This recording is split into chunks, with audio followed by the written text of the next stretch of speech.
ओम गंगाय नमः, ओम वरुणाय नमः, ओम चंद्राय नमः, ओम सूर्याय नमः।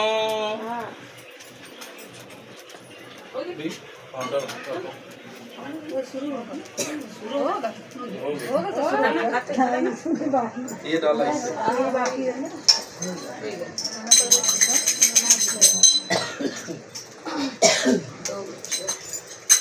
ओम ऐं क्लीं चामुण्डाय विच्चै नमः। ओम भूर्भुवः स्वः तत्सवितुर्वरेण्यं भर्गो देवस्य धीमहि धियो यो नः प्रचोदयात्। ओम जयन्ती मंगला काली भद्रकाली कपालिनी दुर्गा क्षमा शिवा धात्री स्वाहा स्वधा नमस्ते। ओम